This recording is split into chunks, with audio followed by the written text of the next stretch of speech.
ఈరోజు chicken gravy curry ఎలా చేయాలో చూపిస్తాను. చపాతీలోకి, రోటీలోకి, రైస్లోకి కూడా చాలా బాగుంటుంది. బిర్యానీలోకి కూడా బాగుంటుంది. ఒకసారి ఇలా ట్రై చేయండి, చాలా బాగుంటుంది.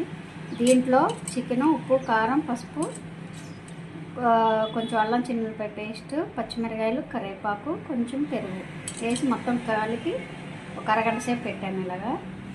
ఇప్పుడు బాండీలో ఆయిల్ వేసుకొని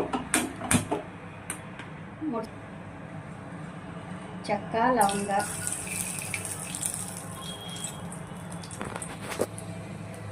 ఉల్లిపాయలు ఇలా సన్నగా దొరుకుకోవాలండి. గ్రేవీ కర్రీ కదా, సన్నగా వేసుకోవాలి.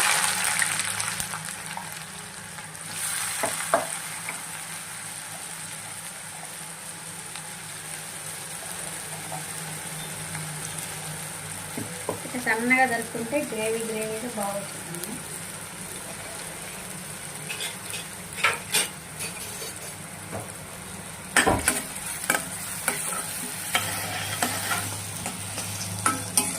ఇది కొంచెం గోల్డ్ కలర్లో రావాలండి. ఇలా వేగినాయి కదండి, గోల్డెన్ కలర్లో వచ్చినాయి కదా. ఇప్పుడు చూడు, అల్లం చిన్నులపాయ పేస్ట్ దాంట్లో కొంచెం వేసాం కదా,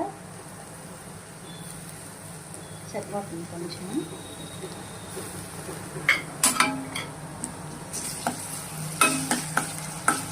ఈ గ్రేవీలో, కర్రీలోకి సాల్ట్ వేయాలి కదా.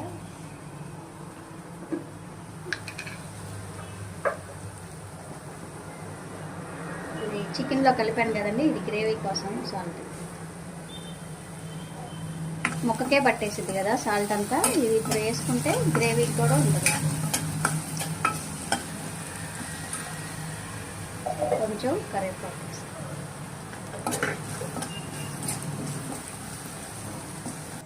ఇప్పుడు టమాటాలు కూడా సన్న ముక్కలుగా కట్ చేసుకోవాలి. ఇలా సన్నగా ముక్కలు కట్ చేసుకోవాలి. గ్రేవీ కదా బాగుంటుంది. చూద్దాము. టమాటాలు కూడా మగ్గిపోయినాయండి. ఇప్పుడు చికెన్ వేసుకున్నాను.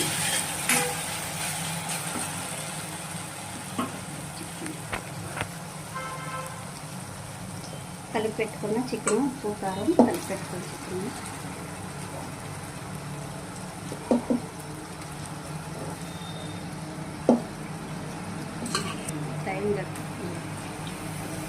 ఇలా చికెన్ మొత్తం ఇట్లా వేసుకొని